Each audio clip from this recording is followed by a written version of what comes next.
Imagine for a second the ultimate fortress. We are talking about an underground bunker buried so deep beneath the surface of Tehran that it takes 5 full minutes of descent via reinforced industrial elevators just to reach the primary blast doors. Right, a subterranean citadel. Exactly. Encased in layers of poured reinforced concrete and hardened steel, engineered specifically to withstand the apocalypse. And inside that bunker sits an 86-year-old supreme leader, completely isolated from the world above. Surrounded by an elite Praetorian guard. But here is the chilling reality of modern warfare that we are facing today. That impenetrable fortress, well, it didn't fail because an adversary built a bigger bomb. No, it failed because of algorithms. It was breached by the mundane metadata of local cell towers, by the seemingly random parking habits of low-level bodyguards, and by a mathematical web of data so terrifyingly precise that it culminated in a decapitation strike that is right now destabilizing the entire Middle East. And threatening 20% of the global oil supply. The paradigm of security has entirely inverted. Right. So, February 2026, the assassination of Iran's supreme leader, Ali Khamenei.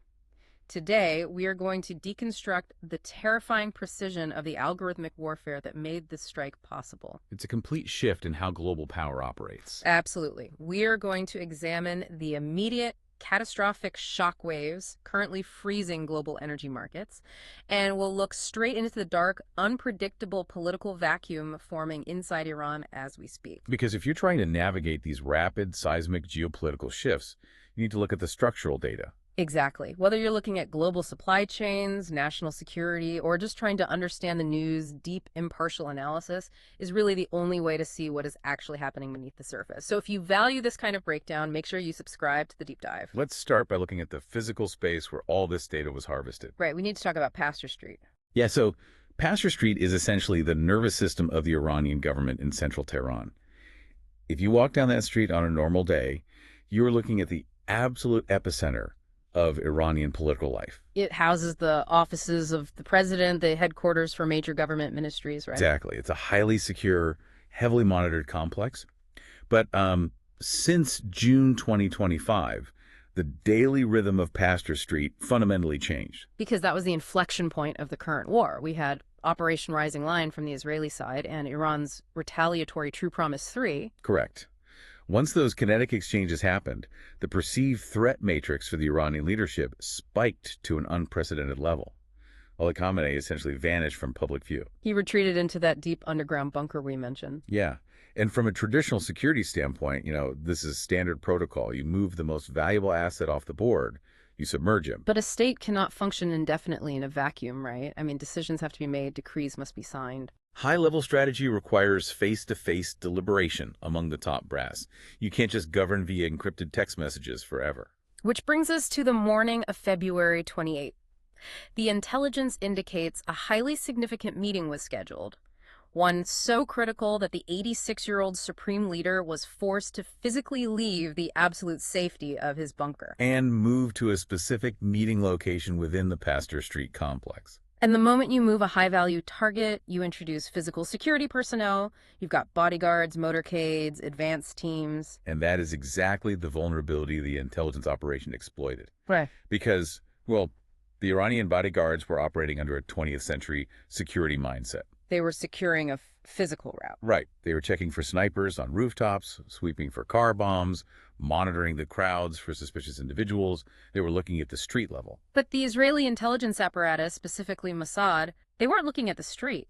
No, they were looking through the traffic cameras mounted above it. Wait, I want to challenge that premise for a second, because claiming that traffic cameras took down a supreme leader sounds a bit like, I don't know, intelligence bravado. It does sound like something out of a movie, yeah. Or are we talking about operators just sitting in a dark room in Tel Aviv watching live video feeds of Tehran traffic? Because that doesn't really sound like algorithmic warfare. It just sounds like a very long, boring stakeout. Well, no, it is far more sophisticated than human stakeout. Right. Mossad systematically compromised the municipal infrastructure of Tehran. They hacked the traffic camera networks across the entire city. Oh, wow. So they had eyes everywhere. Everywhere. But they weren't just passively watching feeds. They designed a system to automatically capture those live video streams instantly encrypt the images and transmit them via covert digital channels directly to massive server farms in Israel. And what those servers were doing is the critical piece here, right? Exactly. They were running advanced machine learning models designed to establish a pattern of life. Let me offer an analogy here to see if we're on the same page for the listener. It's like looking at an invisible spider web. You don't actually need to see the spider to know exactly where it is sitting. Right, you watch the web. If you just watch how the surrounding threads vibrate, if you track the dewdrops shifting on the very outer edges of the web, you can mathematically calculate the exact center. You calculate the spider. That is a brilliant way to conceptualize it.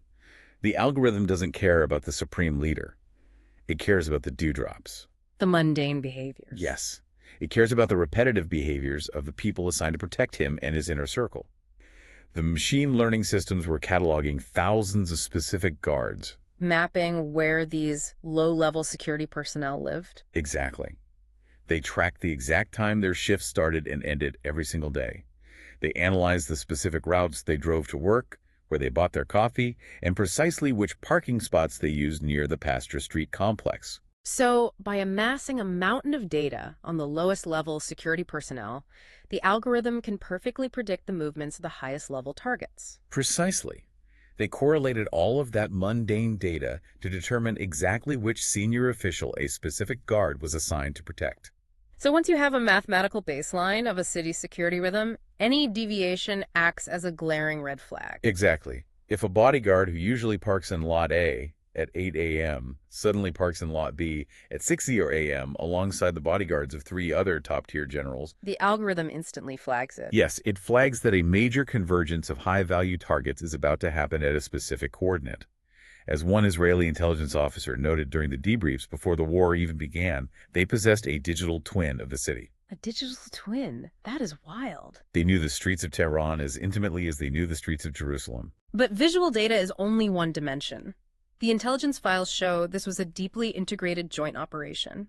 While Mossad was mapping the physical streets via hacked cameras, the CIA had been utilizing their own assets to track Khamenei's broader strategic movements for months. And then, layered on top of all this, you have Israel's Unit 8200. Right, Unit 8200.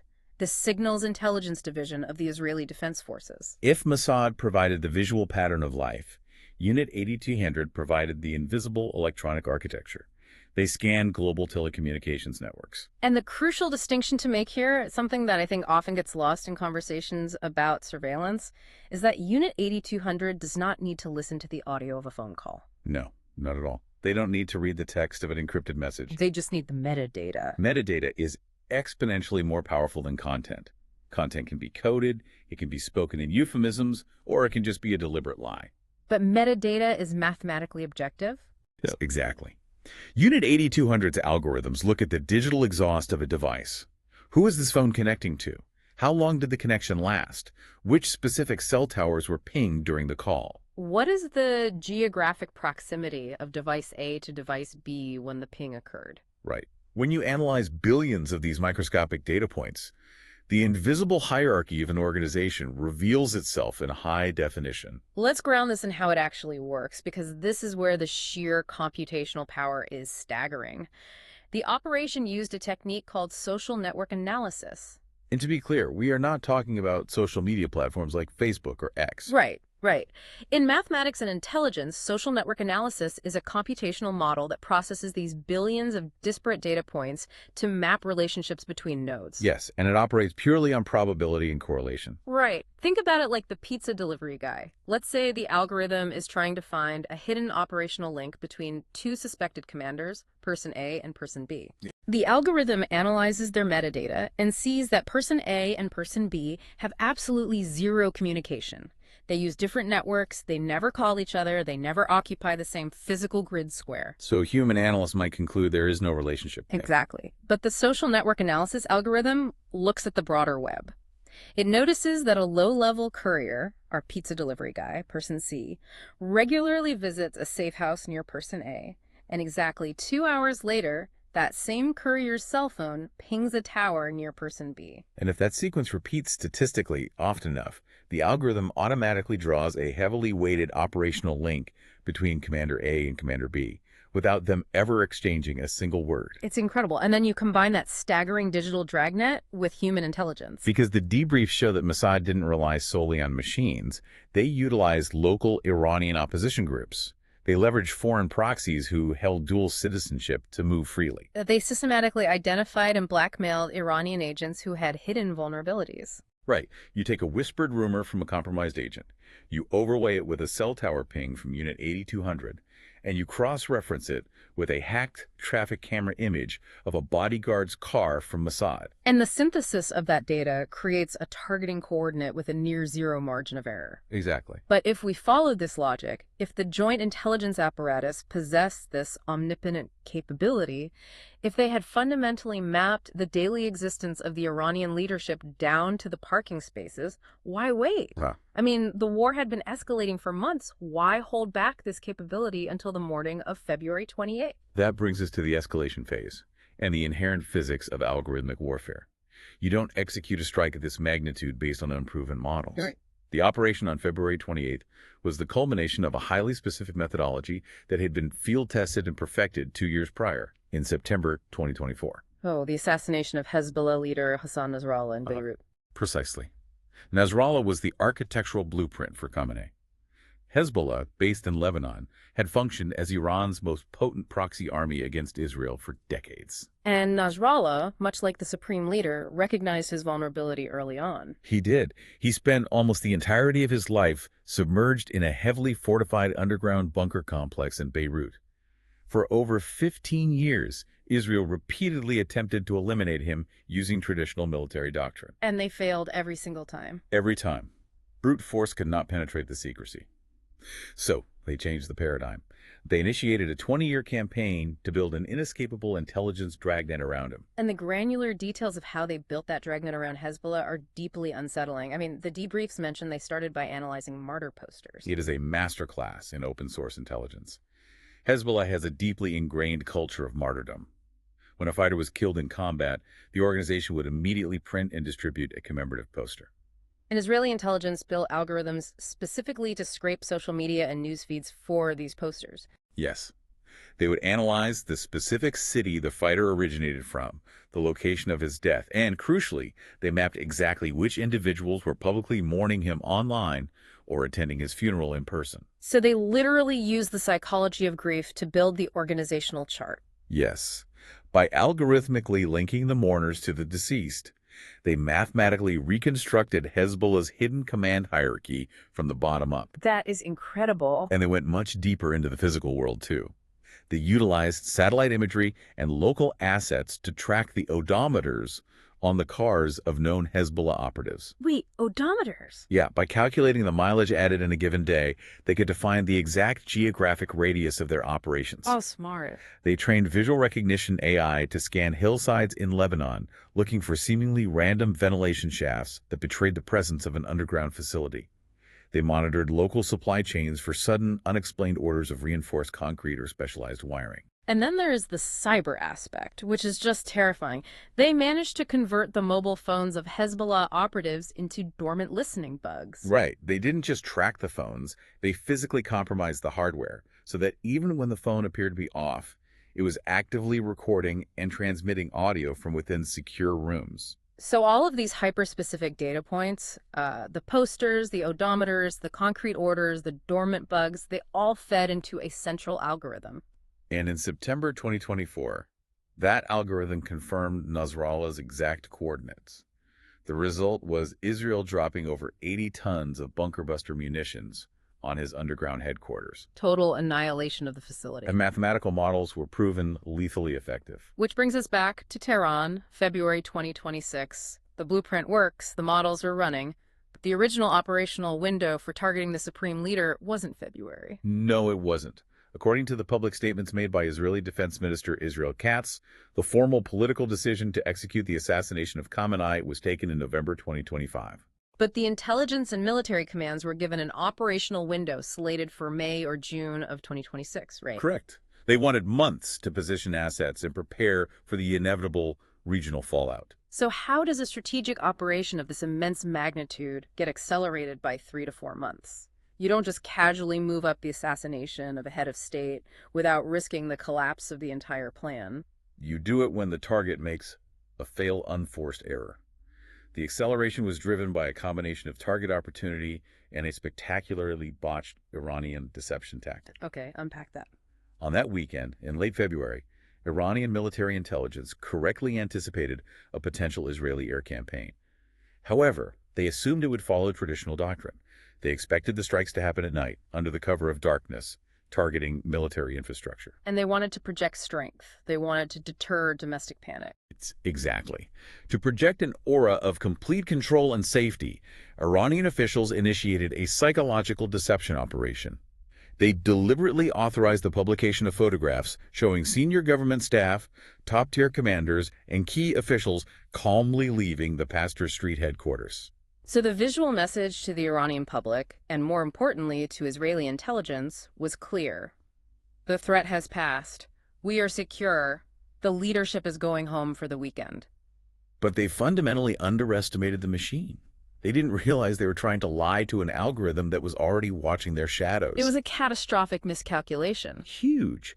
Israel's machine learning models, which were silently processing the hacked traffic cameras and the telecommunications metadata in real time, instantly detected the anomaly. The algorithm saw the officials leave for the photographs. But crucially, the data showed those same individuals turning around and covertly returning to the highly secure compound shortly after the photos were published. Wow. So the deception actually highlighted the target. By trying to fake a dispersal, they confirmed to the algorithm that an unprecedented gathering was actively taking place. And the metadata confirmed the final piece of the puzzle. The Supreme Leader himself was moving from his bunker to attend this specific gathering on the morning of the 28th. The target was exposed, out of the deep bunker, and physically vulnerable. The window of opportunity was open, and the Israelis decided to take it. But to ensure absolute success, Israel initiated what we have to look at as a counter-deception.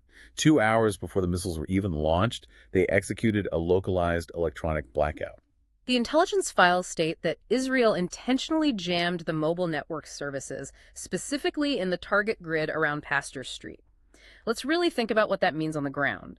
You have hundreds of bodyguards, sentries, and spotters forming a protective ring around this complex. By saturating the local cell towers with jamming signals, anyone trying to call into or out of that specific geographic grid would simply receive a busy signal. So the network appeared congested, not necessarily attacked. Exactly.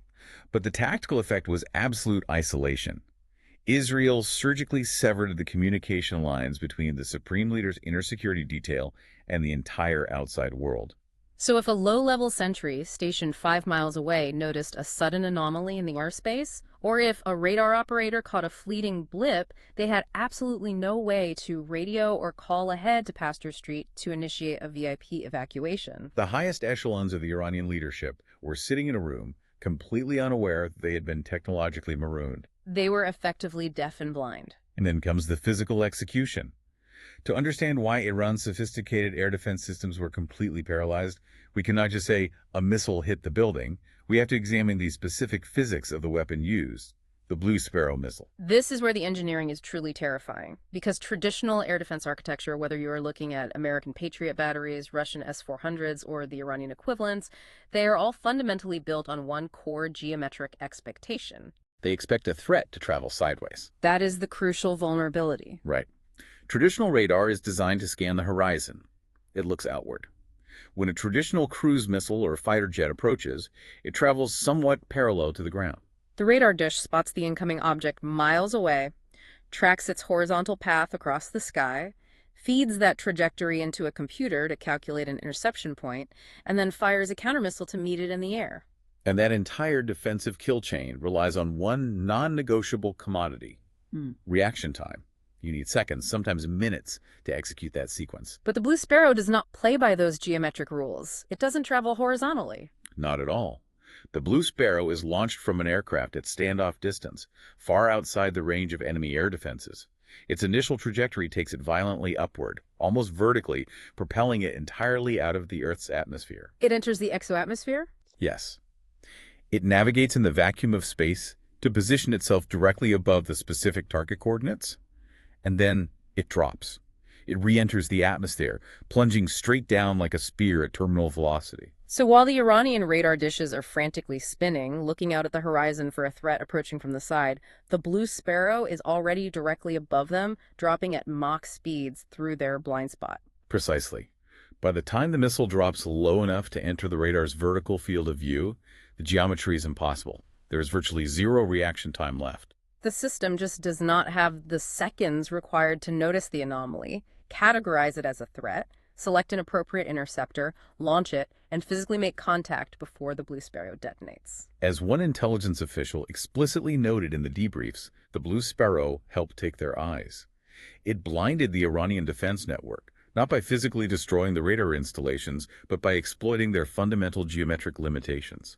And the precision of these weapons is difficult to overstate. We are talking about munitions dropped from the exoatmosphere that can strike a specific dining table. It's unparalleled accuracy. So at 09:04 a.m. on the morning of February 28th, under a total electronic blackout with zero radar warning, multiple Blue Sparrow missiles strike the Pasteur Street complex, and the operation succeeds in its primary objective. But that perfect algorithmic precision immediately collided with the messy analog reality of war. Right. Let's look at the collateral damage and the immediate shockwaves. The kinetic impact on the Iranian leadership was absolute.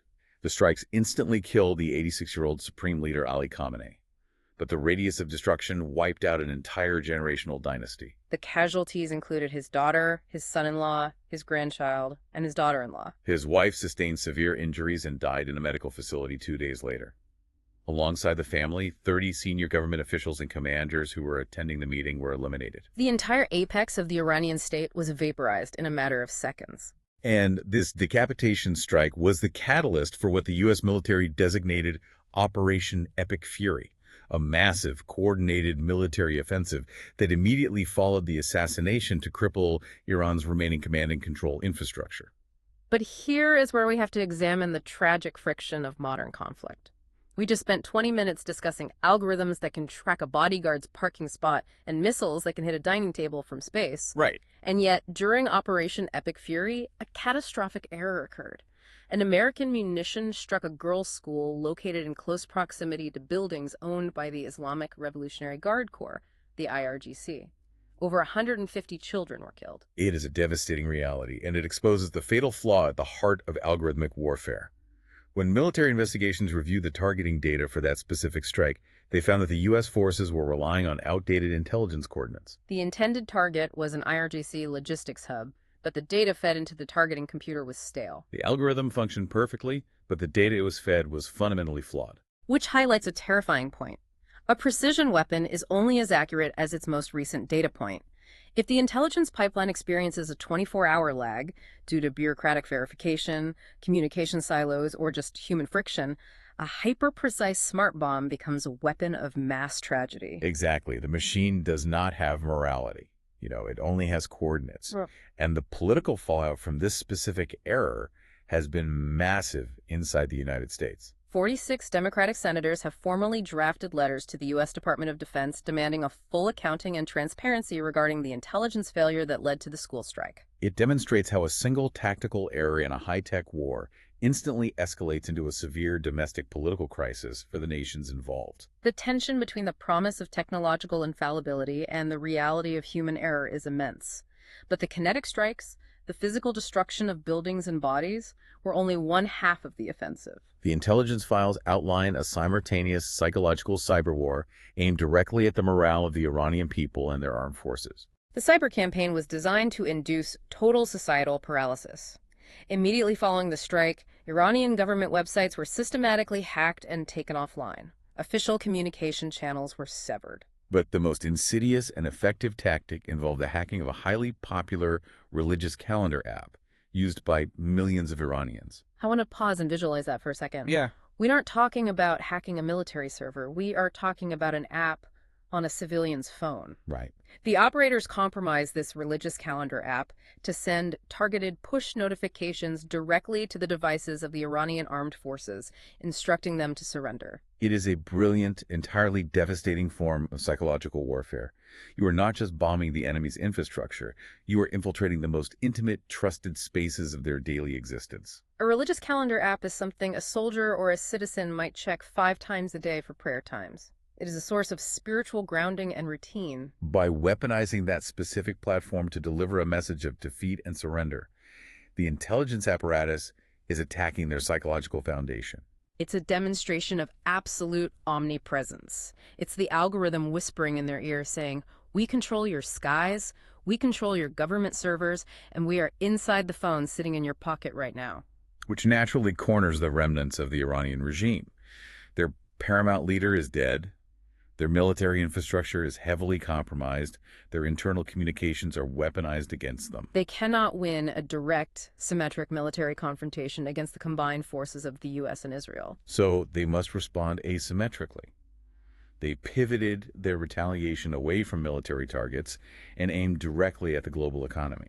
And this is where a regional conflict in the Middle East instantly becomes a crisis for every person listening to this right now. Iran initiated strikes against vital energy infrastructure. They targeted the Oman commercial port. They launched attacks against Qatar's liquefied natural gas, or LNG, port facilities. But the true sword of Damocles that Iran is holding over the global economy is the Strait of Hormuz. If we want to understand global power, we have to understand the Strait of Hormuz. Geographically, it is a narrow waterway between the Persian Gulf and the Gulf of Oman. It is roughly 21 miles wide at its narrowest point. But economically, it is the absolute choke point of the planet. Roughly 20% of the world's total daily oil consumption physically passes through that specific corridor on massive tanker ships.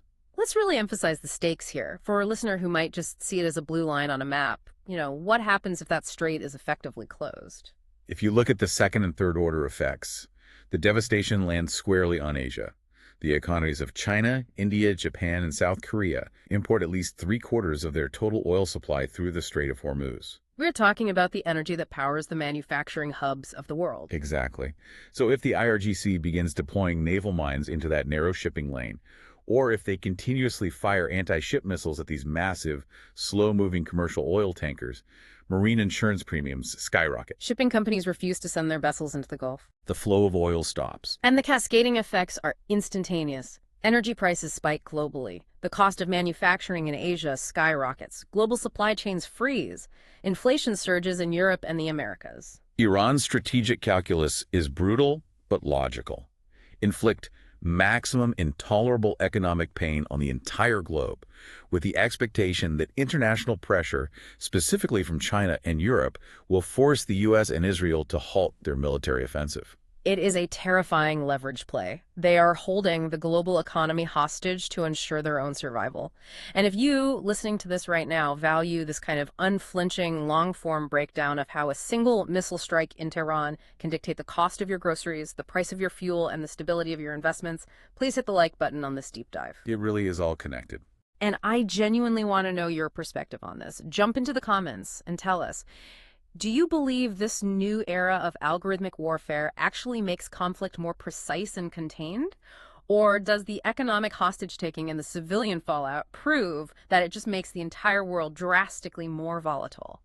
It is a structural debate that we need to be having. It is the defining security question of this century. And that question leads us directly into the most dangerous situation unfolding right now, the political vacuum that is formed inside Iran. The economic shockwaves are rippling outward, but the internal structure of the Iranian state is fracturing.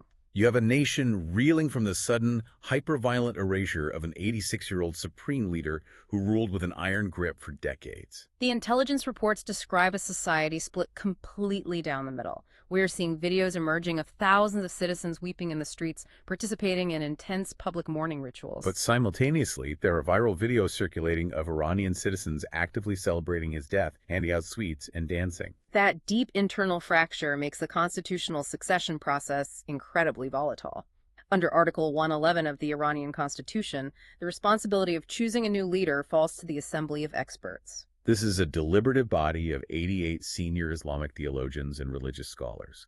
They are tasked with electing the new supreme leader to guide the theocracy. And in the immediate chaotic wake of the assassination, they made a highly controversial decision that fundamentally alters the DNA of the Iranian state. They elected Ali Khamenei's son. And we have to pause and highlight the profound historical irony of that decision. The founding texts and intelligence dossiers explicitly note that Ayatollah Khomeini, the primary architect and founder of the 1979 Islamic Republic, formally and repeatedly declared that hereditary succession is evil and invalid. He stated it has absolutely no place in Islam. The entire moral premise of the 1979 revolution, the blood spilled in the streets, was explicitly to overthrow a hereditary monarchy, the Shah. It is a staggering contradiction of their own founding doctrine, and it speaks volumes about the desperation and the rapidly shifting power dynamics within the country. You see, the son is not a prominent theologian. He is not widely respected among the top religious scholars of the nation, and he lacks a significant independent political pedigree. What he does possess is the absolute, unyielding backing of the IRGC, the Islamic Revolutionary Guard Corps. He served with the IRGC during the brutal 1987 Iran-Iraq War, didn't he? Yeah, even though he wasn't a top-tier commander, those ties are deep. Exactly. He is inextricably linked to the military apparatus, and this is where the long-term consequences for the region become highly alarming. By elevating a figurehead whose primary base of power is the military, rather than the religious establishment, we are likely witnessing the structural transformation of Iran. It is rapidly shifting from a complex theological autocracy guided by religious scholars into a pure, unadulterated military dictatorship run entirely by the IRGC generals operating behind the throne. Which makes me want to fundamentally challenge the entire premise of the decapitation strike. History repeatedly shows us that cutting off the head of a complex organization doesn't always kill it. Sometimes it just removes the only individual who possessed the authority, the historical gravitas, or the political capital to actually negotiate a ceasefire. With the IRGC essentially running the country now, hiding behind a proxy sun, are the U.S. and Israel looking at a much more dangerous, heavily militarized, and unpredictable adversary. That is the nightmare scenario for diplomatic de-escalation. The IRGC operates with a much more militant, uncompromising, and survivalist ideology than the traditional political or religious class. If they have consolidated total control, the prospect of a negotiated settlement drops to near zero. And to complicate this power vacuum even further, there's an incredibly bizarre twist regarding the new Supreme Leader's physical status that has intelligence agencies scrambling. Oh, the unconfirmed intelligence leak from March 11. Yes. There are highly sensitive reports citing a source close to the new Supreme Leader's inner circle, claiming that he was actually severely injured during the initial Israeli strikes on Pastor Street on February 28. Wait, really? The sun was hit, too. The rumor, and it remains unconfirmed, is that he was secretly exfiltrated out of Iran on a specialized Russian military aircraft and taken to a secure facility in Moscow for top-secret life-saving surgery. If that intelligence report is accurate, the geopolitical implications are massive. Why Russia? Why wouldn't a proud sovereign nation treat its new leader internally? Well, because the medical infrastructure in Tehran might be compromised or they fear secondary strikes. But politically, if Russia is harboring and medically treating the new Iranian head of state, it officially tangles Moscow directly into the aftermath of the assassination. It hands Vladimir Putin immense, unquantifiable leverage over the new Iranian regime at the exact moment when Iran serves as a crucial supplier of drones, ballistics, and munitions to the Russian military. Both the CIA and Mossad are reportedly aggressively investigating this lead. Because if it is true, it means the true center of Iranian executive power might not even be in Tehran right now. It might be recovering in a hospital bed in Moscow, heavily indebted to Russian intelligence. Which perfectly frames the most unsettling part of this entire deep dive: the wildly diverging endgames of the nations involved. The U.S. and Israel executed this joint algorithmic intelligence operation flawlessly, but now, politically, they appear to be entirely out of sync regarding how this conflict actually ends. We must look objectively at the public statements made by the leadership to understand this divide. On one side, you have the perspective of U.S. President Donald Trump. Right. Following the strikes, he publicly stated that the war will end, quote, when I feel like it, and asserted that there is, quote, nothing left to bomb in Iran. This rhetoric suggests a strategic perspective that the primary kinetic objectives have been achieved, the Iranian leadership is broken, and the U.S. is now dictating the timeline from a position of finalized dominance. But then you have the Israeli perspective, articulated by Defense Minister Israel Katz, which is starkly different and points toward a much longer conflict. Correct. Minister Katz stated unequivocally that the war will continue until all objectives are met. From the Israeli security perspective, the death of Khamenei is a tactical victory, but the strategic threat remains.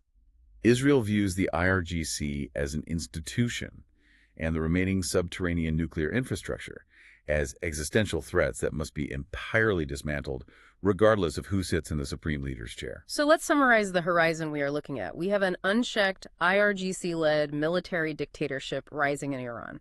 We have a global economy bracing for a strangling chokehold on the Strait of Hormuz. We have the specter of Russian leverage over the Iranian state, and we have the two major allied powers conducting the war, possessing entirely different definitions of what victory even looks like. It is the absolute definition of a geopolitical vacuum. Over the next 10 to 20 years, global markets, security apparatuses, and civilian populations will be dealing with the cascading fallout of this single morning in February. The most realistic outcome is not a clean resolution, but a prolonged, brutal period of asymmetric shadow warfare, intense cyber attacks crippling municipal grids, and deniable proxy conflicts spanning from the Red Sea to the Levant. All while the internal stability of Iran remains balanced on a knife's edge. It is a terrifying horizon. And it brings us right back to where we started this conversation.